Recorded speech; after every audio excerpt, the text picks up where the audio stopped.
Hi students, video biraasniif qabadhee dhiyaadhee jira. Videoon har'aa immoo grade 9 physics unit 1 jalqabna jechuudha. Unit 1 jalatti maal ilaallaa? Vector isa jedhu ilaallaa jechuudha kalqabee. Kanaafuu gara barnoota keenyatti adeemnu. Gara video keenyatti osoo hin deemin duratti namoonni channel kanaaf haaraa taatan subscribe godhuu hin irraanfatina, akkasumas video kana like share godhuudhaan jalqabaa isin jedha. Gara barnoota keenyatti adeemnu. Whenever you take a measurement of an object, you are recording a physical property of that object. Yeroo wanta wayii measurement isaa lakkaa jirutti yookiin ammoo take godhaa jirutti, yeroo measurement wanta sanii fudhataa jirutti maal godhaa jirta? You are recording a physical property of that object. Amala fiizikaala wanta sanii yookiin objektii sanii maal godhaa jirta? Record godhaa jirta jechuudha, safaraa jirta. Further physical properties can then be calculated using the measurements. Kanaafuu amalli fiizikaalaa maaliidhaan safarama? Using measurements. Measurementii wanta sanii fayyadamuudhaan calculate ta'a jechuudha. All physical quantities are either scalar or vector quantities. Qaamoleen fiizikaalaa kamiyyuu yookiin iskaalariidha yookiin ammoo veektoriidha jechuudha. Iskaalar kan jennuun kal dhabee isaan jennuun sanidha. Veektor kan jennuun ammoo kal qabee isaan jennuunidha jechuudha. Kanaafuu qaamoleen fiizikaalaa kamiyyuu yookiin iskaalariidha yookiin ammoo veektorii ta'anii jechuudha. Lameen kana keessaa bahuu hin danda'an.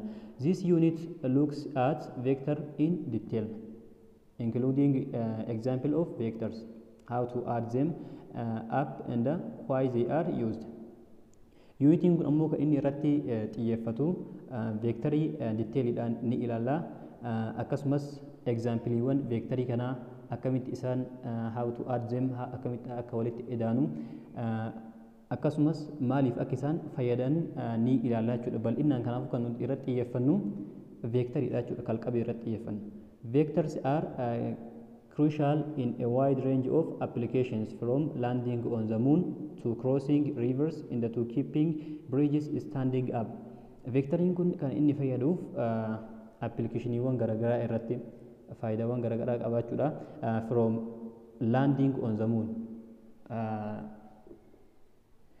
addeessarra laandi ta'uu jiraachuu yookiin dhaabbachuu irraa jalqabee crossing river, riveriiwwan garaagaraa qaxxaamuruu, akkasumas keeping bridges standing up, akka biriijiiwwan garaagaraa yookiin riqichi garaagaraa akka isaan dhaabataniif nu gargaara jechuudha. Veektarii kana fayyadamna. Representation of vectors. Veektarii haala kamiin representii godhuu dandeenya? Akkamitti beekuu dandeenya? What are vectors? If you were asked for direction to your house, simply saying 6 km away would not be very helpful. So maal gaafatamte? Directionii mana keessanii isoo gaafatamte maal jetta? Simply 6 km away, kiiloomeetira 6 asirraa jechuu dandeetta jechuudha. Kiiloomeetira 6 asirraa yoo manni keessan kan agas fagaatu ta'e asirraa kiiloomeetira 6 would not be very helpful. Garuu kun maal hin ta'u baay'ee hin fayyadu jechuudha. Maaliifi kiiloomeetira 6 asirraa yeroo jennu kallattii hundattuu ta'uu danda'a jechuudha. Kallattii kam akka ta'e hin beeknu. Kanaafuu yeroo 6 kiiloomeetira away yeroo jettu kanatti kallattii waan hin himiniif waa'ee maalii dubbataa jirta? Iskaalariidha, kal dhabeedha jechuudha. Kanaafuu namni si gaafate sun kallattii deemu hin beeku. Kallattii kaabaa yoo deeme yookiin manni keessan kallattii biraa ta'uu danda'a waan ta'eef inni kun kanaafuu very helpful hin ta'u jechuudha.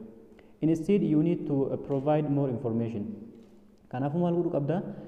More informationii kennuufii qabda jechuudha nama sanii. Along with the distance, a direction is also required. Distance irratti maaltu barbaachisaa? Directioniin wanta saniitis ni barbaachisaa jechuudha. Saying 6 km due to north here provides much information. Kanaafuu yoo maal jette 6 km due north from here, asirraa kiiloomeetira 6 gara kaabaatti yoo kan jettu taate namni mana keessan si gaafate sun kallattiimaan mana keessan beekuu danda'a jechuudha. Garuu ammoo kallattii yoo ittiin dabalin beekuu hin danda'u waan ta'eef kanaafuu inni kun noorz yeroo jennee dabalu kana kallattii isaa himnee jira. Kanaafuu inni kun maal ta'a? Veektarii ta'a jechuudha. Yeroo kanatti kalqabee ta'a. You have provided a magnitude 6 kilometer and a direction north. Kanaafuu ati maal gootee jirta? Magnitude 6 kilometer. 6 kilometer yeroo jettu magnitude isaa himteefii jirta jechuudha. Hamma isaa himteefii jirta.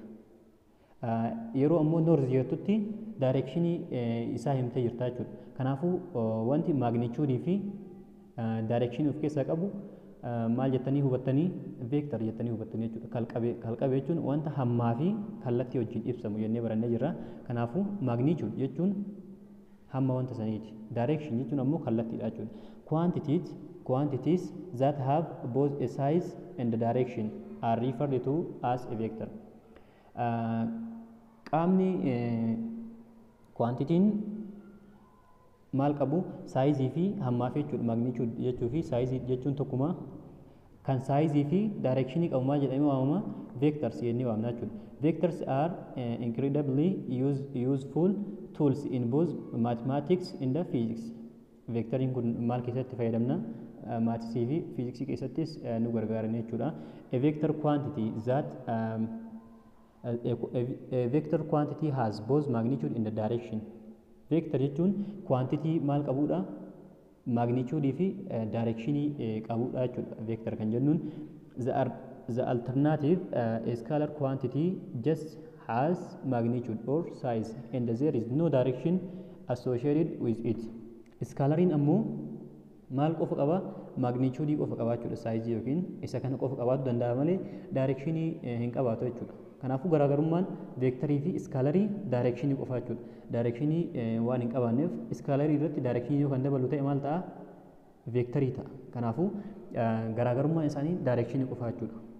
For example, it would be silly to say a chemical energy of 600 joule north. Energy is an example of scalar quantity. Garuu ammoo maal jenna? It would be silly to say chemical energy. Chemical energy 6,000 joule gara kaabaatti. Yeroo jennu amma inni kun maal ta'ee jira? Vectoriidha. Garuu ammoo energy is an example of scalar quantity. Garuu ammoo energy'n example maaliiti? Scalar quantity. Kanaafuu north himuun nu barbaachisu jechuudha. Scalarii waan ta'eef. Garuu yeroo baay'ee inni kun north jennee himuu dandeenya. Kallattii wajjinis ni himuu dandeenya jechuudha. Garuu ammoo scalarii akka ta'e energy kana ni beekna jechuudha. All vector quantities have direction associated with them. Vectoriin kamiyyuu directionii qabaatanii jechuudha. Directionii qabaatan. Kanaafuu isaan kanneen haala kanaan beekuu dandeenya. For example, a force of 6 Newton to the left or a displacement of 45 km south. Yeroo humna 6 Newtonii gara bitaatti yeroo jennu gara bitaa yeroo jennu amma kallattii himnee jirra jechuudha. Displacement qaxxaamura 45 km gara kibbaatti saawuziitti yeroo jennu kallattii fi hamma wajjin himnee jirra. Kanaaf isaan kunniin maal jedhanii? Vectorii jedhamanii waamaman jechuudha. Some example of vector in the scalar quantities. Example kalqabeetii fi kaldhabee. Vector quantity, scalar quantity. Force including weight. Weightii dabalatee ulfaatina dabalatee forcein maal jalatti ramadama? Vectorii jalatti. Scalariin ammoo distance, speed, mass, energy, temperature. Isaan jennuun kunniin scalariidha jechuudha. Speed kanneen akka saffisaa, hanga, energy, temperature kunniin maal jalatti ramadamu? Scalarii jalatti ramadamu jechuudha. Kanneen akka humnaa, qaxxaamura, ariitii, guulaa, momentumii kunniin ammoo maal jalatti ramadamanii? Vector quantity jalatti ramadamna jechuudha isaan kanneen. How can we represent vectors? Vectorii kan ammoo haala kamiin ibsuu dandeenya? Represent godhuu dandeenya? As all vectors have a direction, we must include one when writing them down. Yeroo vectorii barreessinutti hundi vectoriitu waan direction qabaniif maal godhuu qabna? Writing down them. Yeroo barreessinutti maal godhuu qabna? Waa dabaluu qabna jechuudha. For example, a displacement of 30 km would not be enough information. Displacement yeroo ibsunutti displacement jechuun qaxxaamura. Kanaafuu inni kun kalqabeedha jechuudha. Vectoriidha. 13 km yeroo jennutti inni kun maal hin ta'u? Enough information hin ta'u jechuudha. Information gahaa nuuf kennuu hin danda'u. Maaliif? kalqabee waan ta'eef maal qabaatu qabaata kallattii qabaatu qabaata jechuudha. We must write 30 kilometer south west. Kanaafuu maal jennee barreessuu dandeenya? Dirqama keenya maal godhuu qabna? Kallattii itti dabaluu qabna. Kanaafuu 13 kilometer south west. Kibba dhihaa jennee haala kanaan itti dabaluu dandeenya jechuudha. South west yeroo jennu inni kun kallattii ta'a. We usually represent vectors using arrows. Ammas maal goona? Vectorii yeroo baay'ee haala kamiin barreessina? Arrow. Xiyya mataa isaanii irratti daballee barreessina jechuudha. Kanaafuu haala kamiin barreessuu dandeenya? Fakkeenyaaf S yeroo jennu inni kun distaansiidha. Garuu ammoo haala kanaan kallattii isaa itti daballaa jechuudha. Arrow. Xiyya yeroo itti dabalutti maal ta'ee jira? Inni kun amma kalqabee ta'ee jira jechuudha. Vectorii ta'ee jira. The length of this arrow represents the size of the quantity, and the way it is pointing represents its direction. Saayiziin yookiin ammoo hammi leengiziin arrow kanaa, leengiziin xiyya kanaa dheerinni asirraa ka'ee hanga asitti jiru maal bakka bu'a? Leengiziin kun maal bakka bu'a? Saayizii isaa yookiin ammoo maagnichuudii wanta sanii hamma wanta sanii bakka bu'aa jechuudha. Kallattii inni itti kenname kun ammoo mataan isaa kun pointingiin isaa kun maal ibsaa? Directionii ibsaa jechuudha. Notice in figure 1.2 that the 50 kilometer vector is twice the size of the 25 kilometer vector. Mees kana ilaallu 1.2 irratti inni kun 50 kilometer north kara kaabaatti kilomeetira 50 25 kilomeetira east. Kanaafuu inni kun dabilii isaati yookiin ammoo 25 walakkaa 50 ta'a isuma kan ibsu barbaadeeti. We often represent vectors quantity in equation using bold type or with an arrow above the quantity. Kanaafuu vector quantity kalqabee karaa lamaan represent godhuu dandeenya. Tokko bold face maal godhuudhaan isaan gurraachessuudhaan yeroo barreessinutti gurraachessuudhaan haala kanaan gurraachessuudhaan maal godhuu dandeenya? Bold type inni jennuun gurraachessuudhaan jechuudha. Inni lammaffaa ammoo arrow fayyadamuudhaan xiyya fayyadamuudhaan haala kanaan represent godhuu dandeenya jechuudha. For example, to represent force we may write F or F haala kanaan barreessuu dandeenya jechuudha. Force bakka forcein maal jennee jirra? Vectoriidha jennee jirra jechuudha. Kanaafuu karaa lamaan barreessuu dandeenya. Tokkoffaa bold faceidhaan bold typeidhaan gurraachessuudhaan barreessuu dandeenya. Lammaffaa immoo xiyya fayyadamuudhaan barreessuu dandeenya jechuudha. So an important equation like F equal to ma would be written as forcing mass times acceleration formula isaa. Kanaafuu as keessa amma maaltu vectoriidha? Forcii fi accelerationin vectoriidha jechuudha. Kanaafuu isaan sanniin maal godhuu dandeenya? Tokkoffaa lamaan gurraachessuu dandeenya. Maasiin ammoo iskaalarii waan ta'eef isa kanaan gurraachessu xiyyas hin fayyadamnu jechuudha. Yookiin ammoo haala kanaan barreessuu dandeenya. As both force and acceleration are vector quantity. Sababa force fi acceleration vector quantity ta'aniif isa kana haala kanaan fayyadamna jechuudha. Vectors and scalars should not be confused with SI units. Vectorii fi scalariin maal hin ta'anii? SI unit isaanii, unitiin waliigalaa isaanii system of international unit jechuudha. SI jechuun system of international unit. Isa kanaan confuse hin ta'anii jechuudha. Wal nu harkaan dha'an. Kana jechuun unitii wal fakkaatu qabaatuu danda'an. Fakkeenyaaf yeroo distaansii fi displacement yeroo ilaalutti fageenyaa fi qaxxaamura unitiin isaanii meetiraa jechuudha lamaan iyyuu. Akkasumas speedii fi velocity yeroo ilaallu maalidha? Speed ariitii fi saffisa yeroo ilaalutti meetir per secondiidhaan ibsamu. Kanaafuu confuse ta'uu hin qabnu jechuudha saniin. The International System of Unit SI unit isa jedhu bakka bu'aa inni kuniin defines 7 basic units of measurements. Basic unity torba ta'e ibsanii jechuudha isaan kunniin. This may be seen in table 1.2. Table 1.2 keessatti ilaaluu dandeenya isaan kana mee ilaalu. Isaan saban kanneen torban kanneen bakka bu'anii jechuudha. Maasiin kiiloogiraamiidhaan bakka bu'aa iskaalariidha garuu leengiziin ammoo leengis isa jennu kana leengis jechuun dheerina wanta wayiiti. Dheerina kanaafuu sometimes iskaalar. Leengis yeroo jennu yeroo tokko tokko iskaalarii ta'a. Sometimes vector yeroo tokko tokko ammoo vectorii ta'a jechuudha. Kanaafuu leengis yoo kan isin jedhan taate iskaalariis vectoriis jennee ibsuu hin dandeenyu leengisii. Garuu ammoo distance yoo kan jedhu taate iskaalarii ta'a.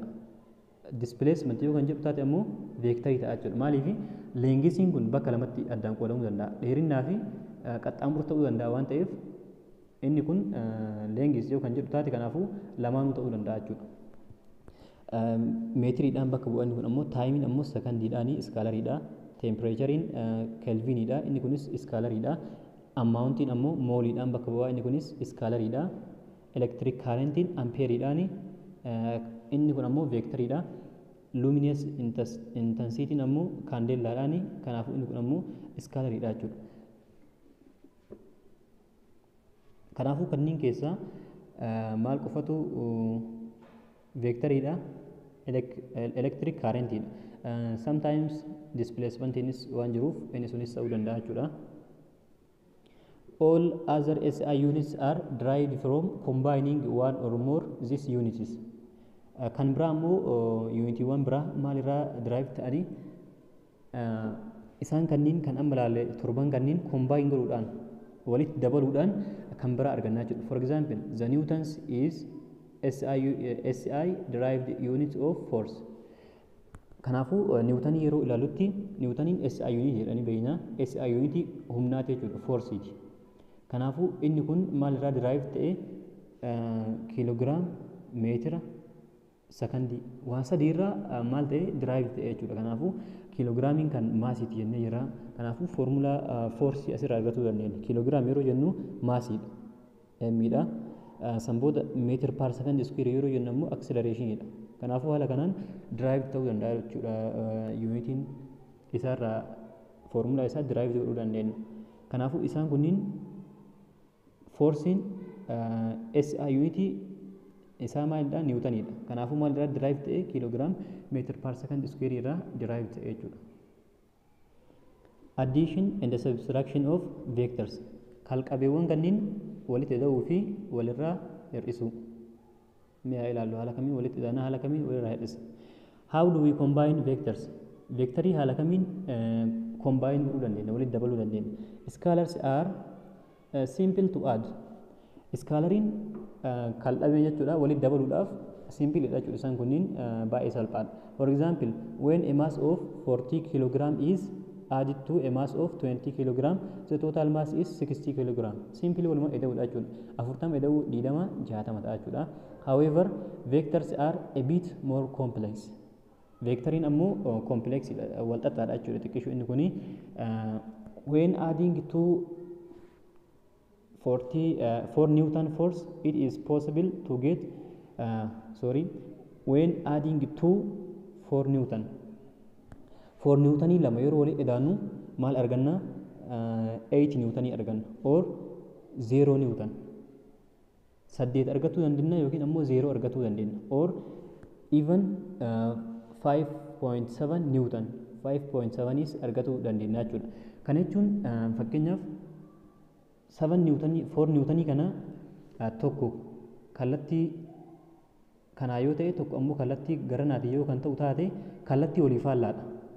Kanaafuu vectoriin kallattii qabu waan ta'eef kallattii walii faallaadha jechuudha. Inni kunis 4 ta'ee inni kunis 4 yoo kan ta'u taate lamaan keessaa tokko akka poozitiivaatti tokko akka neegatiivaatti fudhanna. Kanaafuu 4 plus isa ta'an ammoo akka neegatiivaatti yoo fudhannee minus 4. San booda 4 plus times negative. Kanaafuu maal ta'a inni kun 4 minus 4in 0 ta'a jechuudha. Kanaafuu haala kanaan 0 ta'uu danda'a. When you add two or more vectors together, the overall vector is called the resultant. Vectorii lama yeroo kan walitti hidhatu taate wanni itti argattu resultant jedhama jechuudha. Deebiin nu argannu sun resultant jedhama. Combining parallel vectors. Parallel vectorii walitti dabaluu.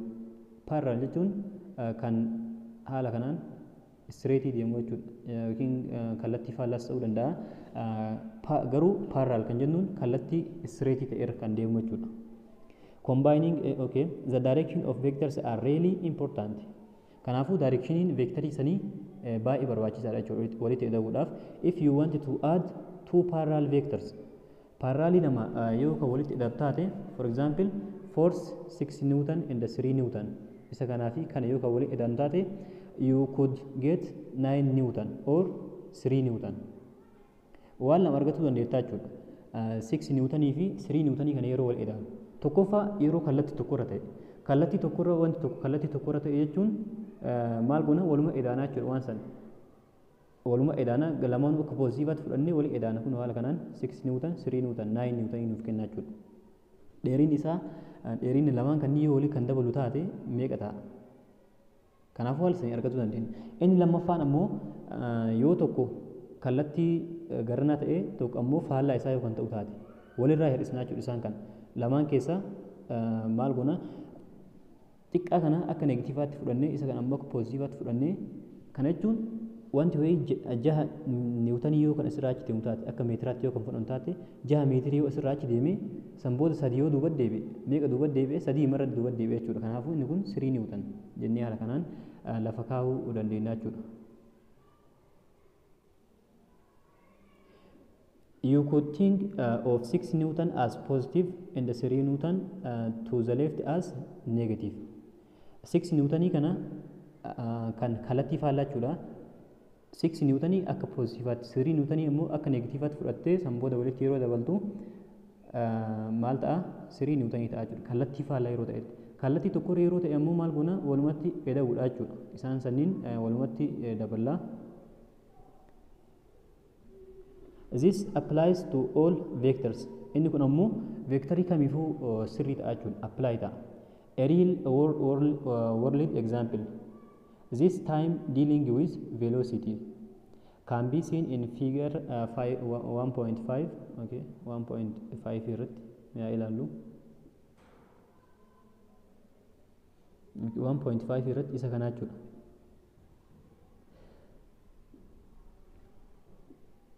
Amma maal jechuudha inni kuni velocity dha jechuudha. Velocity wajjin wal qabata. If the bus is moving baasiin kun yoo kan deemaa jiru taate gara maaliitti gara noorziitti at 20 km per hour 20 km per hour dha yoo kan deemaa jiru taate and you get up and walk towards the front of the bus ati ammoo maal goota kaatee gara fuuldura makiinaatti deemta of the bus at 55 km per hour. Your resultant velocity is given by velocity equal to 20 km plus 5 km. Kana jechuun maal jechuudha? Look, nama kana yoo kan ilaalu taate makiinaan kun jalqaba irratti 20 km per hour dhaan gara fuulduraa deemaa jira. Namni kunis tokkoffaa makiina kana wajjin inni kunis deemaa jira waan ta'eef sanbooda ka'ee ammas bakka taa'urraa kiiloomeetira 5 per hour gara duraatti deema. Kanaafuu makiinaan kunis gara duraatti deemaa jira innis gara duraatti deemaa jira. Kanaafuu maal godhuudha walitti dabaluudha jechuudha. 5 ta'uu 20 meeqa ta'a 25 ta'a jechuudha.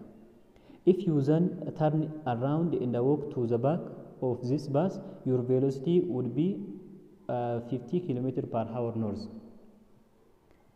Yoo ammoo kan maal taate isa kana nama lammaffaa kana yoo kan ilaalu taate namni kun asirraa ka'ee gara duubaatti deemaa jira.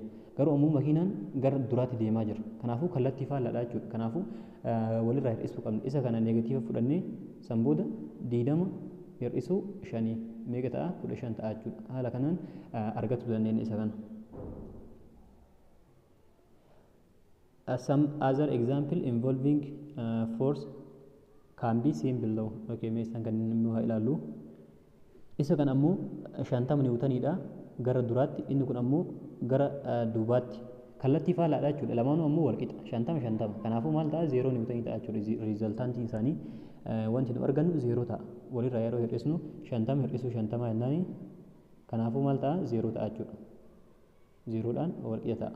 Inni lammaffaa ammoo 50 niwutaniidha. Kun ammoo 30 niwutaniidha. Kanaafuu yeroo walirraa hir'isnu 50 hir'isuu 30 meeqa ta'a diidama niwutanii ta'a jechuudha. Diidama niwutanii ta'a. Gara duraatti gara raayitiitti. Inni kun ammoo zeeroodha bakka kallattii hin qabaatu. Wanti erga zeeroo ta'ee kallattii hin qabaatu. Garuu inni kun ammoo kallattii guddaa qabaata jechuudha.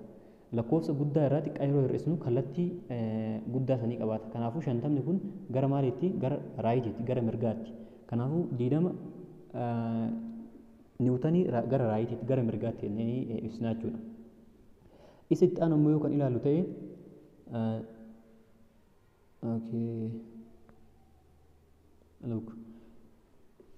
isa kana 50 niwutaniidha. Inni kun 50 niwutaniidha. Inni kun ammoo 50 niwutaniidha garanatti. Asiinis 100 niwutaniidha jechuudha. Soorii inni kun dogongora qabaata. 1000 ta'uu hin qabaatu. Maaliif 50 fi 100 kana walii eda'ana meeqa ta'a? 100 fi 50 ta'a. 100 fi 50 ta'a jechuudha kan gara raayitiitti deemaa jiru. Kan gara leeftii deemaa jiru ammoo 50 niwutaniidha. Kanaafuu 150 irraa 50 yeroo hir'isnu meeqa arganna? 100 arganna. Kanaafuu kitaabni as biratti hin dogongore 0.3 osoo hin ta'in 0.2 qofa ta'uu qaba jechuudha. Inni kun 100 ta'uu qaba. 1000 osoo hin ta'in 100 qofa ta'uu qabaata jechuudha.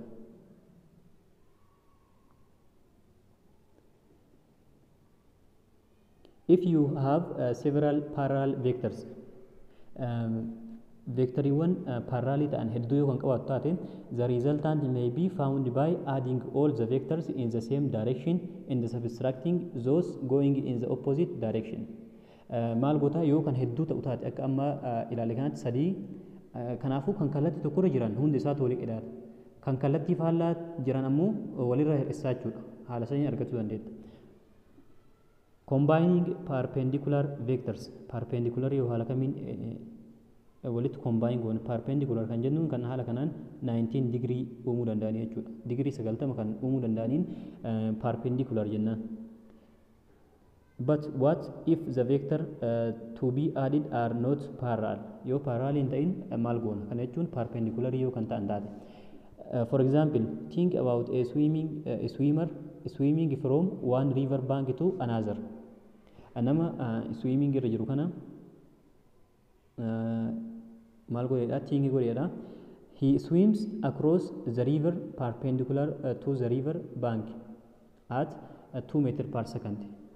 Inni kun perpendicularii haala ta'een maal godhaa jira? 2 meter per second dhaan bishaan kana swim godhaa jira jechuudha. However, the river is flowing parallel to the river bank at 1 meter per second.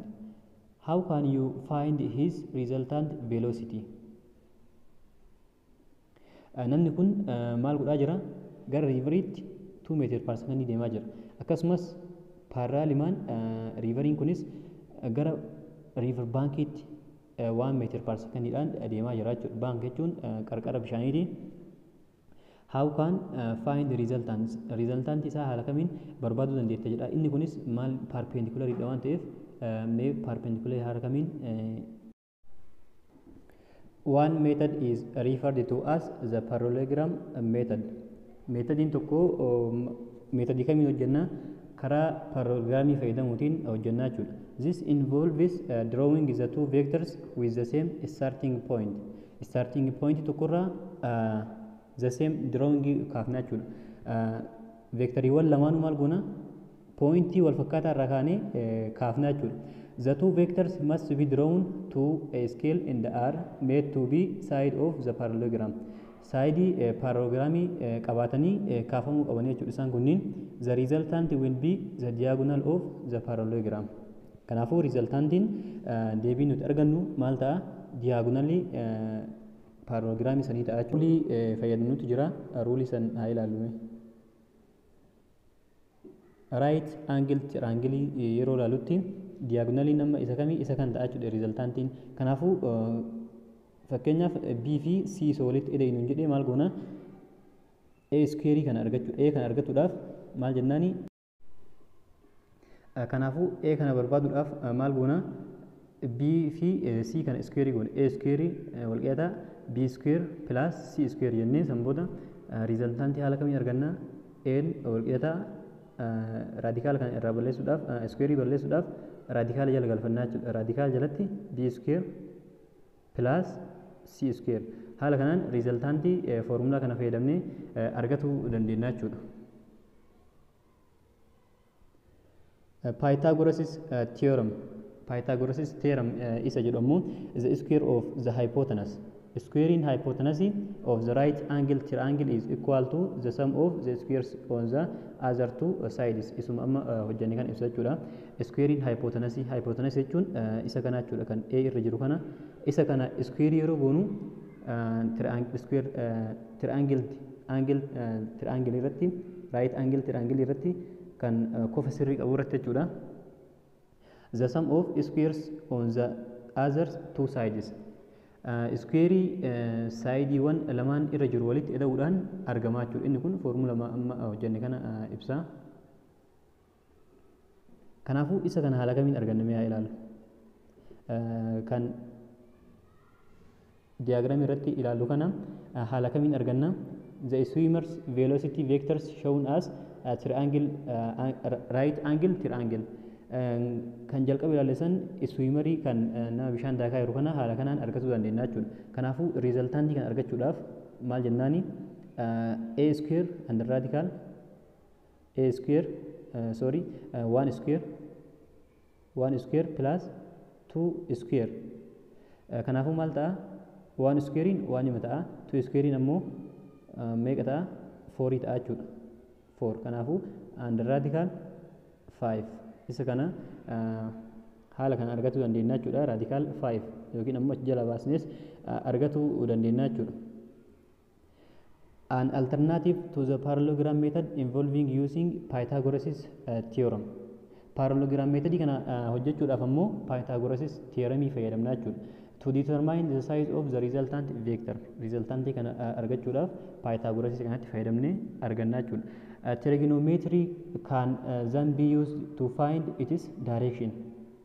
Direction isaa fayyadamuudhaaf ammoo trigonometry fayyadamna jechuudha.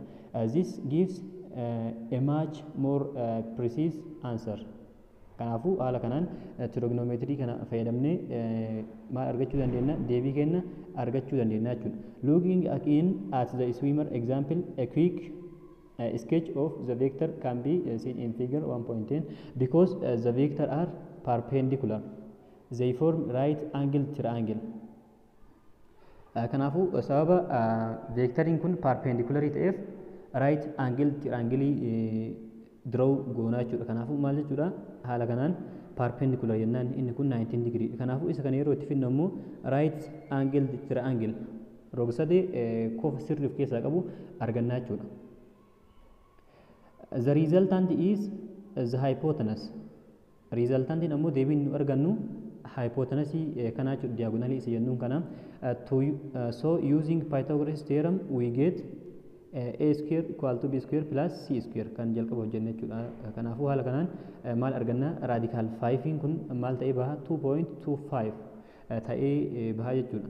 This method may be used for any two perpendicular vectors. Methodiin kun perpendicularii kamiifuu fayyaduu danda'a jechuudha. However, we are missing the direction. All vectors must include a direction. Garuu ammoo yeroo 2 meter per second argannu kanatti maal miss goona jirra? Direction isaa dhabnee jirra. Maaliif direction hin jiru yeroo kanatti? Garuu ammoo vectoriin kamiyyuu direction include godha. Kanaafuu maal fayyadamuu qabna? Trigonometry fayyadamuu qabna jechuudha. Trigonometriin haala kamiin hojjanna mee haa ilaallu. Trigonometriin isaan kanneen fayyadamnee jechuudha. Tokkoffaan sin theta. Sin theta fayyadamnee argachuu dandeenya. Sin thetaan opposite over hypotenuse. Isa kanaan argannaa jechuudha. Cos theta irratti ammoo adjacent over hypotenuse dhaan tan theta irratti opposite over adjacent. Isaan sadan kanneen fayyadamnee argachuu dandeenya jechuudha. Kanaafuu isaan kanneenitti galfannee haa ilaallu. Using trigonometry, we can determine theta, angle theta, as we have the side opposite the angle and the side adjacent to the angle 2 meter per second. We should use. Kanaafuu maal qabna? Opposite hin qabna. Opposite 1 meter per second dha. Akkasumas adjacent hin qabna. adjacentiin ammoo 2 meetir per secondiidha. Kanaafuu maal fayyadamuu dandeenya foormulaa kanarraa akkuma arginu oppoziitii fi adjacentii kan lamaan of keessaa qabaatu tan teettaadha jechuudha. Tan teettaa irratti oppoziitii fi adjacentii waan qabnuuf isa san fayyadamnee argachuu dandeenya. Kanaafuu haa fayyadamnu. Tan teettaa equal to opposite over adjacent. Kanaafuu isa kana yoo kan fayyadamnu taate oppozitiin maal jennee jirra 1dha. Adjacentiin ammoo 2dha. Kanaafuu 1 over 2.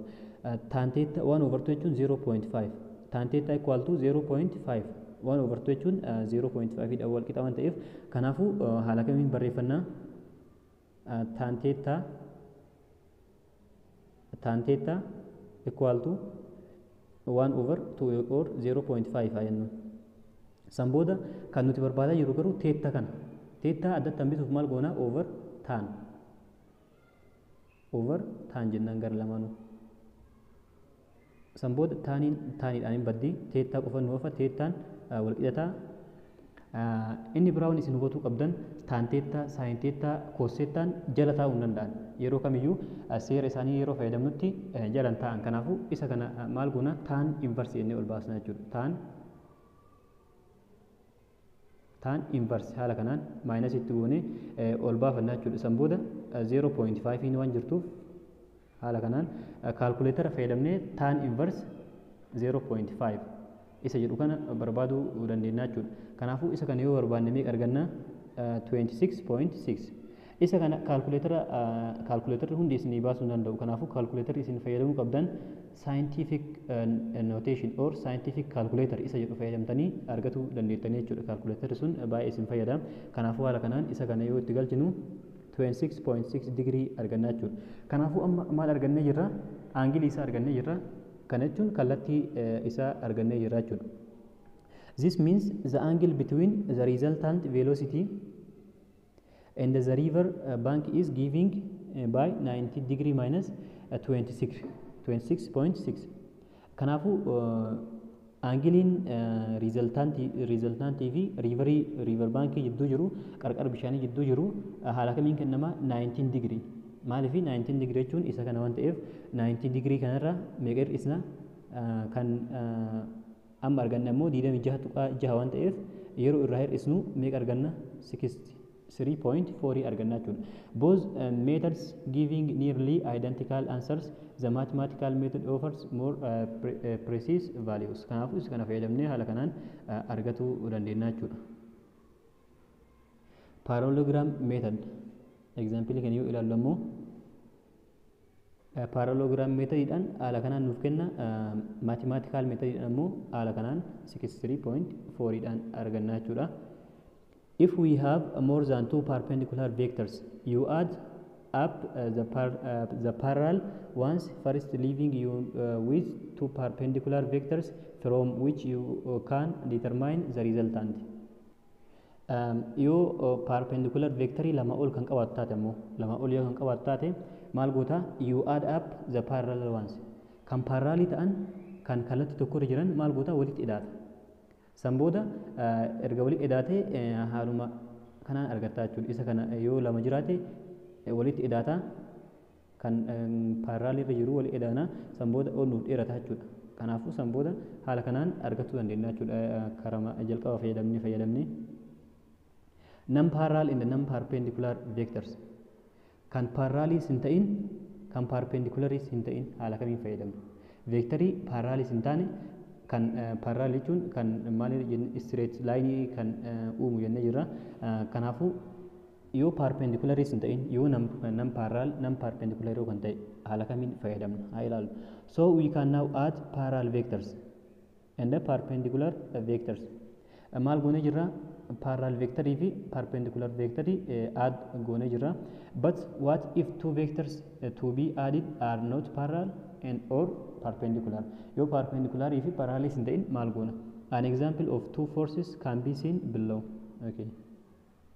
We use the parallelogram method as before. Akkuma jalqaba fayyadamnetti parallelogram methodii fayyadamuu dandeenya jechuudha. Parallelogram method. Okay, parallelogramiin haala kamiin ka'a? Haala kanaan kaasuu dandeenya. San booda asiinis kan isa fakkaatu haala kanaan ka'uu danda'a jechuudha. Inni biraa san booda diyaagonaliin kam ta'a kan asii sarara asii ka'ee achi ga'uu kan ta'a jechuudha. Kanaafuu deebiin keenya isa ta'a jennee ilaallaa jechuudha parallelogram meetodii irratti. This can be seen below. Okay, haala kanaan ilaallaa. But notice that if the vectors are not perpendicular, the same parallelogram is not a triangle. Yoo vectoriin kun parallelogram hin ta'in not perpendicular yoo kan hin taate maal ta'a? The parallelogram is not rectangle. Rectangle hin ta'u jechuudha. Maaliif rectangle jechuun kan 19 degree uumuudha. Kanaafuu yoo perpendicular hin ta'in perpendicular jechuun haala kanaan kan dhufe 19 degree uumuudha. Yoo isa hin ta'in ammoo maal ta'a? Rectangle hin ta'u jechuudha parallelogramiin nu qabnu sun. The size and the angle of the resultant could then be measured directly. San booda angilii fi resultantiin maal ta'anii kallattimaan measure ta'uu danda'an jechuudha, safaramuu danda'an. But what if we wanted to find a more precise mathematical answer? Yoo wanti nu barbaannu sun ammoo hedduu ta'e yoo. Okay, draw the two vectors from the same origin. Maal goona vectorii lama the same origin irraa pointii wal fakkaataa ta'e irraa draw goona jechuudha kaafannu. A diagonal passing through their origin describes their resultant. Sararri diagonaliin originii kana keessa jidduu lamaan isaanii kana bahee deemu kun maal jedhama? Resultantii jennee argannaa jechuudha. Trigonometrii irra formula kanniinis argachuu dandeenya jechuudha. Oppositii yoo kan barbaadnu ta'e hypotenuse times sin theta.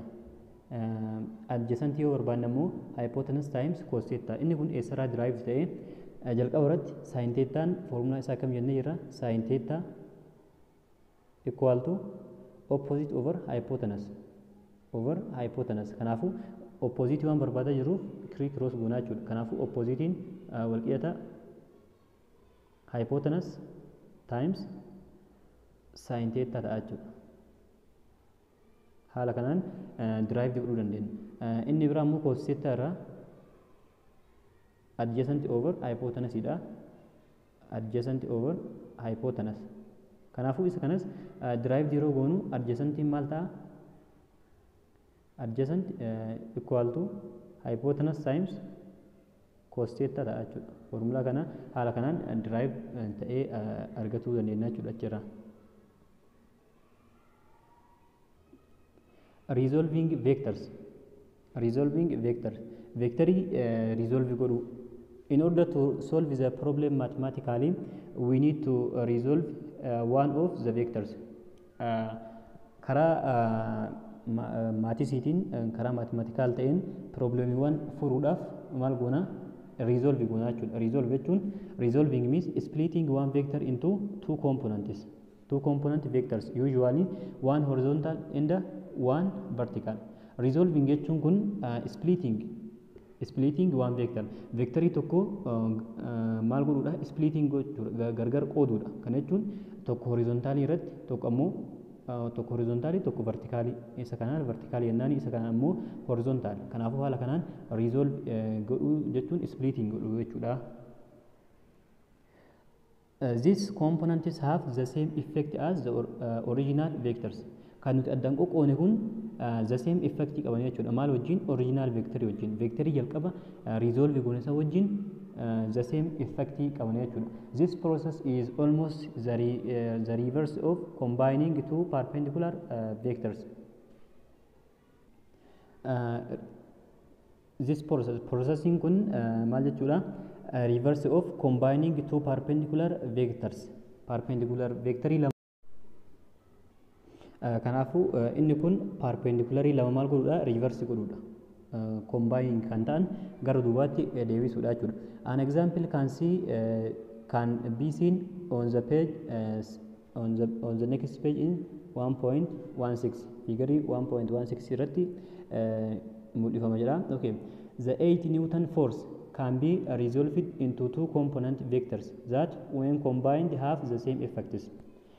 8 Newton forcing kun maal ta'e resolve ta'e jechuudha into two components component vectorii lamatti resolve ta'e split jechuudha that when combined have the same effect yeroo walitti dabalama ammoo kan maal qabanidha the same effect kan qabanitti maal ta'e resolve ta'e jechuudha mi'a ilaallu kun haala kanaan 8 niwtaniin kun vertically fi horizontalitti resolve ta'e jechuudha haala kanaan the component vectors form the side of the right angled triangle kanaafuu yeroo kana saayidii isaanii kun maal uuma right angle triangle uuma jechuudha angilii kofa sirrii of keessaa qabu uuma they make up the opposite and the adjacent side of the triangle san booda maal uumanii opposite fi adjacent triangle isanii uumanii jechuudha as we know the size of the hypotenuse size in hypotenuse hammi hypotenuse in this case 8 newton 8 newton idha jechuudha in the angle in this case 16 newton angle isaa ammoo 16 newton ta'a we can then use a trigonometry to find their size isaanii barbaaduudhaaf maal fayyadamna trigonometry fayyadamne argachuu dandeenya jechuudha so working through we get maal arganna hypotenuse times sin theta opposite argachuudhaaf hypotenuse argannee jirra 8 newton jennee jirra san booda sin of 16 degree jennee barbaadna jechuudha meeqa arganna 6.9 newton ta'a jechuudha oppositiin kenna or the vertical component in hypotenuse times cos theta adjacent argachuudhaaf ammoo isa kana fayyadamna san booda hypotenuse 8 dha cos theta cos of 16 yeroo waliin baay'isu maal arganna 6 newton arganna jechuudha horizontal component yookiin ammoo adjacent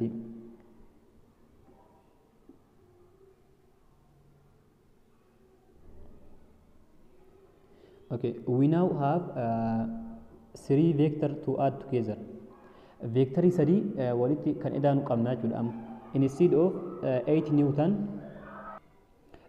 of 8 newton vectors we have two components 8 newton fi maal qabna vectoriiwwan lama qabna jechuudha two components horizontally fi vertically yookiin ammoo opposite fi adjacent amma barbaadne kana qabna jechuudha this can then be added to give 10 newton 10 newton kennaa jechuudha yeroo walitti ida'ame horizontal in the okay isa kana irratti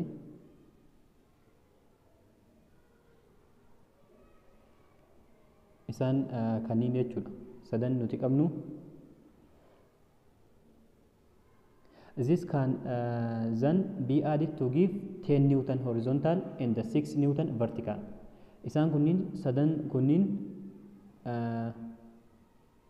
sadan kunniin look 6.9 kun maal ta'a vertically ta'a isaan kanniin ammoo maal goona 4 fi 6 kana walitti idaane 10 newton arganna jechuudha using Pythagoras the trigonometry the size in the direction of the resultant can be calculated as before kanaafu Pythagoras fi trigonometry kana fayyadamne size isaa fi direction isaa akkuma jalqaba barbaannetti barbaaduu dandeenya jechuudha kanaafu isa kana haala kamiin barbaaduu dandeenya inni kun maal barbaadaa jirra isa kana barbaadaa jirra hypotenuse kana barbaadaa jirra jechuudha kanaafu maal goona under radical 10 square plus 6.9 square 10 square plus 6.9 square haala kanaan argachuu dandeenya jechuudha isa kana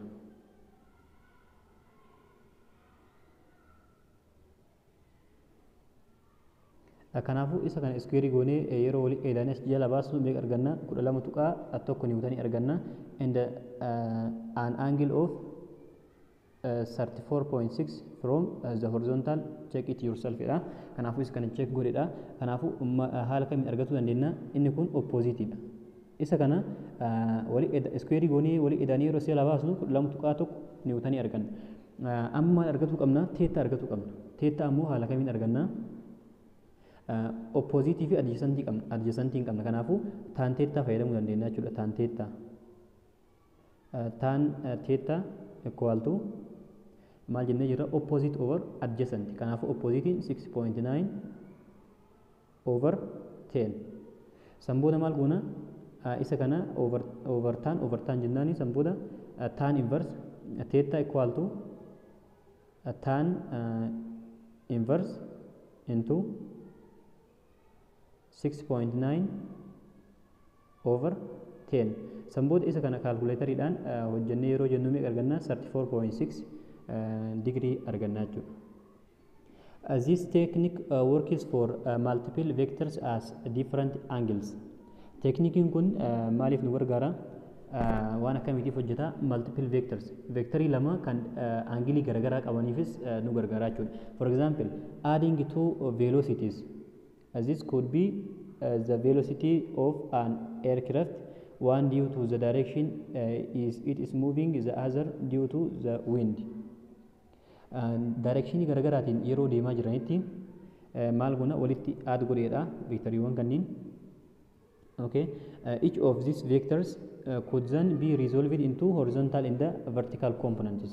Yeroo kamuu nu maal guna resolve guna jechuudha. Tokko gara horizontalitti, tokko gara verticalitti maal guna resolve guna. This would give you 4 vectors to combine. Kanaafuu inni kun maal siif kenna? Vectoriiwwan afur siif kenna jechuudha. To combine kan walitti combine ta'an. This could then be added to give 2 perpendicular vectors. San booda maal goota? Isaan kanneen erga resolve goote meeqa resolve goote? 2 resolve goote. Tokko yoo resolve goone meeqa argataa turre? Horizontaalii fi vertikaalii argataa turre. Kanaafuu lama waan resolve godhaa jirruuf meeqa argannaa? 4 argannaa jechuudha. This could then be added to give 2 perpendicular vectors. San booda maal goona? Walitti idaanee perpendicular vectorii 2 argannaa jechuudha. Notice that the horizontal vector are in different direction and so should be subtracted. Kanaafuu horizontal vectoriin kun different direction waan ta'aniif horizontaliin kunniin ilaalaa jirrutti kanaafi kun different direction waan ta'aniif maal goona? Subtract goona, walirraa hir'isnaa jechuudha. Finally you can use isaan kunniin ammoo the same waan ta'aniif the same direction waan ta'aniif maal goona? Walitti dabalaa jechuudha. Finally you can use Pythagoras in the trigonometry to determine the size in the direction of the resultant. Kanaafuu maal goota? Xumura irratti Pythagoras fi trigonometry fayyadamnee resultant fi direction isaanii argachuu dandeenya jechuudha. Akkuma jalqaba argataa turretti. Kanaafuu haala kanaan argachuu dandeenya jechuudha isaan kanneen walitti daballee. Some applications of vectors. Faayidaawwan vectorii muraasa. What does equilibrium means? Equilibrium jechuun maal jechuudha? As well as their importance in navigation and displacement in the velocity vectors. Force vectors are incredibly important to all building in the structures. Displacement qaxxaamura velocity fi vectoriin forcein vectorii maal ta'anidha? Baay'ee barbaachisaa ta'anidha jechuudha. Important to all buildings in the structures. Structurii garagaraatiif fi ijaarsa garagaraatiif maalidha isaan kunniin importantidha jechuudha, warreen barbaachisaa ta'anidha.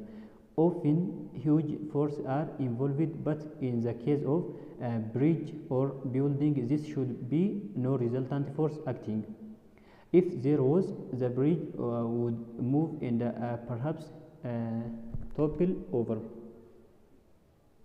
Maal jedha? Huge forces are involved. Humna guddaa ta'etu barbaachisa. But in the case of a bridge or building, bakka sababa riqicha garagaraatiif fi building ijaarsa garagaraatiif this should be no resultant force acting. Resultant forcein acti ta'aa jiru hin jiru jechuudha. No resultant force acting. No resultant force acting. Resultantiin acti ta'aa jiru wayitu hin jiru jechuudha, zero ta'a. Kanaaf when there is no resultant force acting on an object, it is said to be in equilibrium. Kanaafuu yeroo resultantiin zero ta'e, no resultant force, yeroo resultant forcein wayitu hin jiraanne, yeroo zero ta'etti jechuudha. On an objecti humna wayii irratti yookiin objectii wayii irratti yeroo hin jiraannetti maal jennaani? Equilibrium jennee waamnaa jechuudha. Equilibrium jechuun walqixxummaa, walqixa jennee waamnaa jechuudha isaan sunniin. This is easy to imagine in one dimension. One dimension irratti yaaduudhaaf inni kun baay'ee salphaadha jechuudha. Kanaafuu isa kana mee akkamitti zeeroo ta'uu danda'a haa ilaallu. 6 niwutanii gara mirgaatti, inni kunis 8 niwutan gara mirgaatti, isaan kunniin ammoo gara maalitti gara bitaatti jechuudha. Kanaafuu maal goona the same direction wal edaana 4 fi 8 yeroo wal edaanu meeqa ta'a 12. Inni kunis 6 fi 12 san booda direction garagaraati waan ta'eef yeroo wal irraa hir'isu maal ta'a inni kun 0 ta'a jechuudha. Kanaafuu isa kanaan maal jennaani in equilibrium jennaan jechuudha. Equilibrium jala jira jennee ilaalla. The sum of the force to the left is 12 newton. Kanaafuu haala kanaan kan leftii irraa maal ta'a 12 newtonii ta'a. The sum of the force to the right is 12 newton. Inni kunis 12 newtonii ta'a. You could say minus 12 newton. Kanaafuu kallattii faallaa waan ta'eef lamaan keessaa maal godhuu qabna, tokko negatiiva godhuu qabna jechuudha. Adding this together gives yeroo isaan kanneen walitti edaanamummaan nuuf kenna resultant of 0 newton. Resultanti 0 ta'e nuuf kenna jechuudha. Kanaafuu isa kanaan maal jennaani this object is in equilibrium. Equilibrium jala jira jennee dubbannaa jechuudha. Inni kun equilibriumidha 0 waan ta'eef. There is no resultant force acting on it. Kanaafuu resultant forcein kan irratti gaggeeffamaa jiru ho'itu hin jiru jechuudha. In 2 dimensions this gets a little more difficult. 2 dimension inni amma ilaallu kun 1 dimensionidha. Garuu ammoo 2 dimension keessatti this gets a little more difficult. 2 dimension jalatti ammoo maal ta'a difficulty ta'a jechuudha. If the vectors are just perpendicular, you add up the horizontal force those in the x direction, and this should give a resultant force of 0. Yoo vectorii wayii perpendicularii ta'e maal goona kan horizontal force irra kan horizontal jechuun x axis irra kan jiru maal goona walitti idaanaa jechuudha. And this should give a resultant force 0. Kanaafuu inni kun maal siif kenna resultantii 0 siif kenna jechuudha. You would then repeat the process for the vertical force. Vertical force dhaafis maal goota repeat goota processii kan irruma deebite wal idaataa jechuudha. Those in the y direction, the y direction jala kan jiran ammoo maal jennaan verticalidha. If all the forces add up to 0 then the object is in equilibrium. Kanaafuu yoo objectiin kunniin hundi isaaniitu humni kunniin walitti ida'amanii 0 nuuf kenna maal jennaani equilibrium jennaan jechuudha. Kanaafuu 2 dimension irratti yeroo tokko horizontaalii ta'e tokko vertikaalii ta'e irratti yoo lamaanuu kan 0 kunis walitti ida'amee 0 kunis walitti ida'amee 0 kan ta'u taate lama yoo jiraatan fakkeenyaaf asiin lama yoo jiraatan yoo walitti ida'amanii kunis 0 kunis 0 kan ta'u taate maal jennaani in equilibrium jennaan jechuudha. Garuu yoo tokko 0 ta'e tokko 0 hin ta'in equilibrium jala jira jechuun ulfaataadha jechuudha. Scale diagrams. If the forces are not perpendicular, forcing kun yoo perpendicularly hin ta'in, then there are 2 techniques you could use to check if the object is in equilibrium. Teknikii lamatu jira jechuudha kan check ittiin gootu yoo objectiin sun equilibrium jala jiraate. The first involves drawing a scale diagram. Kan jalqaba maal godhuudhaani scale isaa kaasuudhaan. To do this you simply kan hojjechuudhaaf maal goota select a scale for your forces. Forcii keetiif maal goota scale wayii kentaaf jechuudha select gooteen san booda draw them to scale. San booda isaan kanneen maal goota scale isaaniitiin kaastaa jechuudha. One after the other. Tokko booda kaaftaa jechuudha in any order. Lining them up head to tail, ensuring the direction are correct. Direction sirrii isaanii filattee direction isaanii yoo siif kenname jechuudha. Direction isaanii sirrii filattee lining them up head to tail. Maal goota mataa isaa gara eegee isaatti yookiin tail kan jennu eegee isaatti yookiin jalqaba isaa jechuudha. Isaan kanneen walitti maal goota add goota jechuudha. Garuu ammoo maal godhuu qabda direction isaanii seeraan filachuu qabda jechuudha. If you end up where you started, then all the forces cancel out and there is no resultant force. Kanaafuu yoo bakka kaasanitti deemtee kan deebitu taate bakka irraa jalqaba kaasanitti yoo kan deemtee deebitu taate kallattii sirrii filattee forcing maal godha cancel out wal godha cancel out. Kanaafuu cancel out jechuun wal balleessaa jechuudha. There is no resultant force sababa kana keessatti maal jennaani forcing resultant forcing hin jiru jechuudha. Kanaafuu in equilibrium jennaan. However, if there is a gap yoo gaappii wayii jiraate ammoo then there must be a resultant force and the object is not in equilibrium. Kanaafuu resultant force wayiitu jira jechuudha. Yoo maaltu jiraate yoo gaappii wayii jiraate bakki qullaa wayii yoo kan jiraatu taate jidduu isaanii kanaafuu objectiin kun equilibrium jala hin jiraatu jechuudha. Haala argaa jirru kanaan start in the end jedha asirraa ka'ee deemee maal godhee asumatti deebi'e. Kanaafuu inni kun cancel out wal godhaa jechuudha. Endii fi startiinis bakka tokko ta'a. Kanaafuu inni kun zeeroodha. In equilibrium jennuun equilibrium jala hin jiru jechuudha wanti kun. Equilibrium jala jira sorry waan bakka ka'ee deebi'eef equilibrium jala jira. Garuu ammoo isu gaappii wayii jiraate maal ta'a equilibrium jala hin jiraatu jechuudha. Yeroo kaaftanitti ammoo meetira fayyadamtanii safaraa kaasuu qabdan jechuudha. Triangle of vectors triangle dha yeroo ilaallu ammoo if there are only 3 forces acting forcing sadi qofti yoo kan act ta'aa jiran taate gaggeeffamaa jiran yoo kan taate then the scale diagram will always be a triangle if the object is in equilibrium. Yoo equilibrium jala kan jiraatu taate objectiin kun maal ta'a triangle ta'a rog-sadii ta'a jechuudha. Force sadii waan ta'eef rog-sadii ta'a bakkuma ka'eetti deebi'aa jechuudha. Isa kana yoo kan ilaallu taate asii ka'ee deemee asitti xumure jechuudha. Kanaafuu jidduu kana resultantiin waan jiruuf inni kun equilibrium jala hin jiru jechuudha. Haala kanaan ilaaluu dandeenya. Proving equilibrium mathematically karaa mathematicaliitiin ammoo prove godhuudhaaf if you have several forces you can check they are in equilibrium mathematically. Yoo forcii kan qabaatu taate maal godhuu dandeetta karaa mathematicaliitiin equilibrium jala akka inni jiru check godhuu dandeetta jechuudha. Take 3 force below. Forceewwan kanneen fudhadhu jedha. Okay, isa kana yoo kan ilaallu taate haala kamiin add walitti goona. Mee haa ilaallu. Each of these forces could then be resolved into horizontal and vertical components. Maal ta'anii gara horizontaalii fi gara vertical component resolve goonaa jechuudha isaan kanneen addaan. This would give 6 component vectors. Kanaafuu maal nuuf kennanii 6 nuuf kennan jechuudha. Komponantii 6 nuuf kennuu danda'a. Maaliif inni tokkochi gara lamaatti horizontaalii fi vertikaalitti waan adda ba'uuf 6 nuuf kennan jechuudha. 3 vertical and 3 horizontal. Kanaafuu 3 horizontaalii irratti 3 ammoo vertikaalii irratti.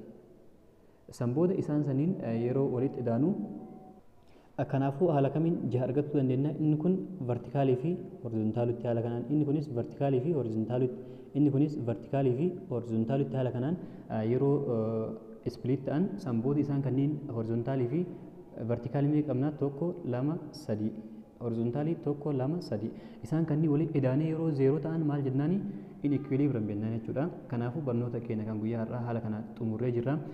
Yeroo itti aanu barnoota biraatiin hanga walitti deebinutti turtii gaarii isiniif hawwa. Akkasumas viidiyoo kana like godhuu akkasumas hiriyoota keessaniif share godhuu hin irraanfatinaa.